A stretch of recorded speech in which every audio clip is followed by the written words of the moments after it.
What can you tell us about the status of Ant-Man 3? I can't talk about it because the Marvel guys, they shoot me with a blowgun. But I think you gotta hang tight. There may be some information coming out pretty soon, but I can't tell you. Hey there guys, just want to give a shout out to a young kid named Bridger. He's 6 years old and recently a dog attacked him and his little sister and he was incredibly brave. He did something that not a lot of people would do. He stood between the dog and his sister and took the full attack on himself and then received some pretty serious injuries to his head and his face, but afterwards took his sister's hand and brought her to safety. And I just want to say, mate, you're an absolute inspiration. Your courage is beyond belief and we are all so impressed by you. And we're thinking of you. I know you're an Avengers fan, and so myself and all the team, we'd be honoured to have you on the team, mate. And we love you, and we're sending you our support. So stay strong, and we'll talk to you soon, mate. This is a message for Bridger. Hey, Bridger. Captain America here. How you doing, buddy? So I read your story. I saw what you did. Now, I'm sure you've heard a lot of this over the last couple days, but let me be the next one to tell you, pal, you're a hero. What you did was so brave, so selfless. Your sister is so lucky to have you as a big brother. Your parents must be so proud of you. I'm going to track down your address and I'm going to send you an authentic Captain America shield because, pal, you deserve it. Keep being the man you are. We need people like you. Hang in there. I know recovery might be tough, but based on what I've seen, I don't think there's much that can slow you down. Bye, buddy. What do you think, kiddo? I thought it was awesome. How do you feel about that shield? He's going to send you an official, real Captain America shield. What? You're going to hang it on your wall? We're going to attack bad guys? Take it to a jiu-jitsu tournament? That's probably against the rules. Huh? Wherever you go. Wherever you go. I don't think that's a good idea. Hey everyone, Chris Evans here. Just a friendly reminder that a starting point, ASP, this civics engagement project that I've been working on for the last couple of years, launches today.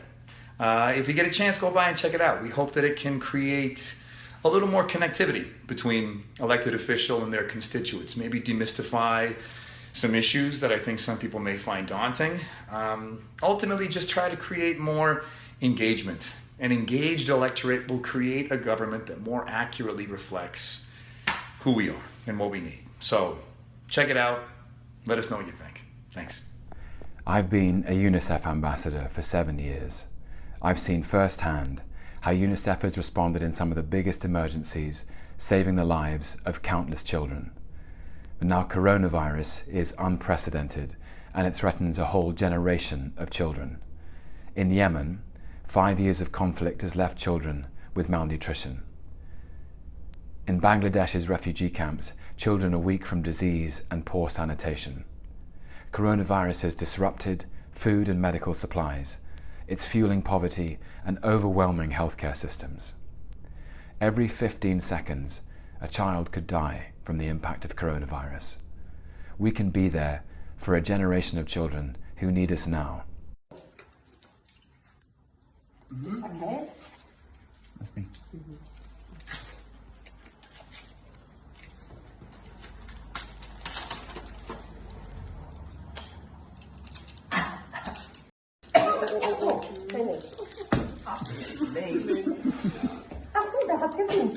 Das ist noch gut.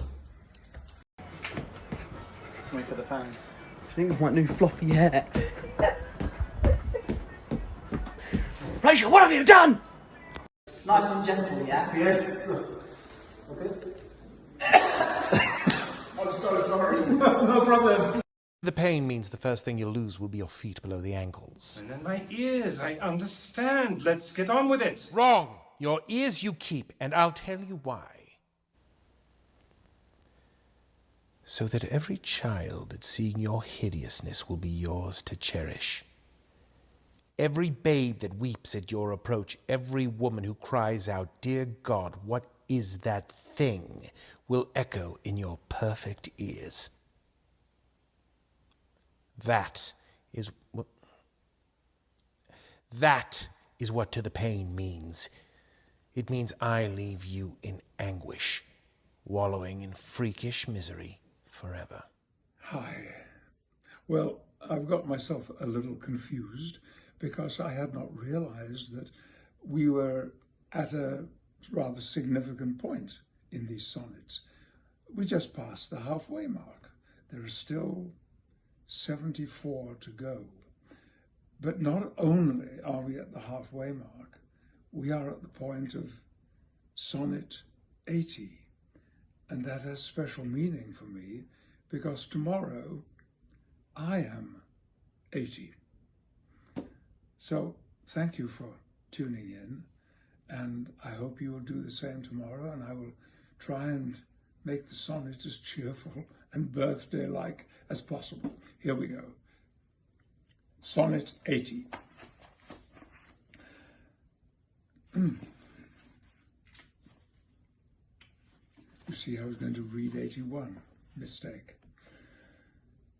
Oh, how I faint when I of you doth write, knowing a better spirit doth use your name, and in the praise thereof spends all his might to make me tongue-tied, speaking of your fame. But since your worth wide as the ocean is, the humble as the proudest sail doth bear, my saucy bark, inferior far to his, on your broad main doth wilfully appear.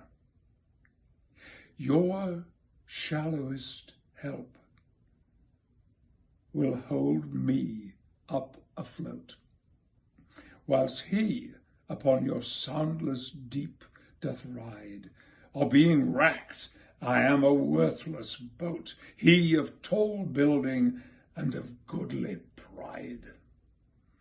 Then, if he thrive and I be cast away, the worst was this: my love was my decay. Thanks very much. Have a great evening. See you tomorrow. Shakespeare's Sonnet 81. Or I shall live your epitaph to make, or you survive when I in earth am rotten. From hence your memory death cannot take, although in me each part will be forgotten. Your name from hence immortal life shall have, though I, once gone to all the world, must die. The earth can yield me but a common grave, when you, entombed in men's eyes, shall lie. Your monument shall be my gentle verse, which eyes not yet created shall all read, and tongues to be your being shall rehearse, when all the breathers of this world are dead. You still shall live, such virtue has my pen, where breath most breathes, even in the mouths of men. And a very happy birthday, dear Patrick. Lots of love. Ian.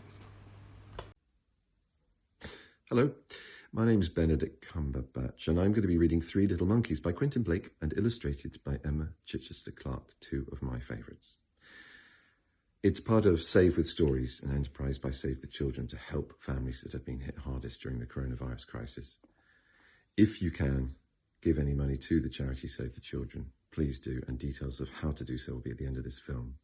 Save the Children are helping children both here in the UK and abroad around the world. And now, Three Little Monkeys.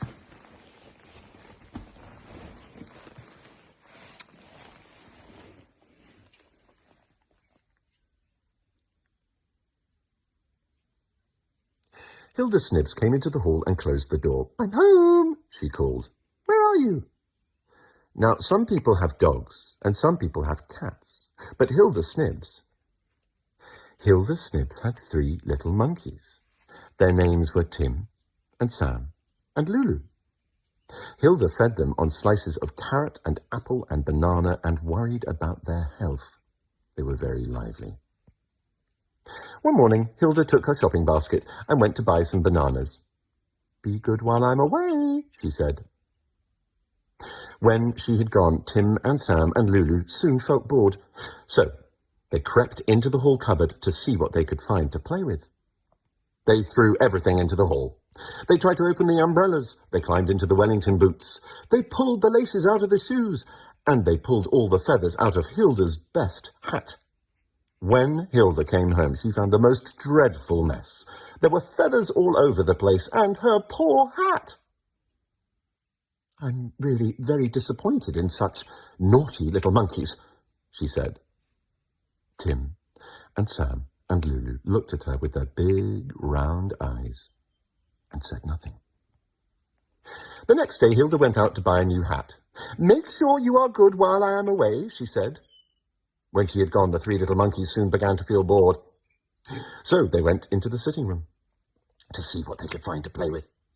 They emptied the waste paper basket. They tore up the newspapers. They tipped over the flower vase. Then they found Hilda's knitting, and they clambered all over the furniture with it until it was tied in knots. When Hilda came home and went into the sitting room, she found the most awful mess. There were flowers all over the place, and her poor knitting. She clutched it to her and wailed, "What have I done to deserve these wretched little monkeys?" Tim and Sam and Lulu looked at her with their big round eyes and said nothing. The next day, Hilda took her shopping basket and went out to buy some more wool. "And remember to be good while I am away," she said. When she'd gone, the 3 little monkeys soon began to feel bored. So they went into the kitchen to see what they could find to play with. They pulled out all the scrubbing brushes out of the cupboard. They emptied the cleaning powder on the floor. They got into the pedal bin and threw out all the potato peelings, and they tipped a saucepan of soup all over the kitchen floor. When Hilda came home, she found the most appalling mess. There were brushes and potato peelings all over the floor, and her soup. Hilda banged the saucepan on the top of the stove and shouted, "Great grief! How long can I put up with these dreadful little monkeys?" Tim and Sam and Lulu looked at her with their big round eyes and said nothing. The next morning, Hilda took her basket and went out to buy a tin of soup. "And be absolutely sure that you are good while I'm away," she said. When she'd gone, the 3 little monkeys soon began to feel bored, so they crept up the stairs and into the bathroom to see what they could find to play with. They unrolled the toilet paper. They squeezed the toothpaste. They nibbled the soap and didn't like it. They poured Hilda's favourite shampoo into the basin. When Hilda came home, she went upstairs to the bathroom to wash her hands. She found the most dreadful, most unbelievable mess. There was toilet paper and water and soap suds all over the floor. And her poor shampoo! Hilda gave a screech. She tore her hair and rolled her eyes. She cried. "Oh, for a peaceful life without these wicked little monkeys!" The next day, Hilda had to go and see her mother, who was in bed with a bad cold. "And don't forget, you must be very good while I'm away." It was late in the evening when Hilda came home. She looked round the hall, and everything was neat and tidy. But where were the 3 little monkeys? She looked into the sitting room. There was her knitting on the chair, the newspapers in a neat pile. But Tim and Sam and Lulu were nowhere to be seen. "What can become of them?" Hilda said to herself. "What can have become of them?" Hilda said to herself. She went into the kitchen. Everything was clean and shining and in its proper place, but there was no sign of the 3 little monkeys. "Oh dear," said Hilda. "This is very worrying. What can have happened to them?" She went upstairs to the bathroom. Everything was clean and shining and in its proper place. But there was no sign at all of the 3 little monkeys. "This is dreadful," said Hilda, and she gave way to despair. The tears rolled down her cheeks. She tried to dab them with her handkerchief, but there were still lots that dripped onto the floor. Soon her handkerchief was soaking wet. She went to the cupboard to get a dry one. And there were Tim and Sam and Lulu. They looked at her with their big round eyes and said nothing. "Oh my goodness," said Hilda, "you naughty little monkeys." That night when Hilda went upstairs to bed, she went upstairs to bed with a happy heart.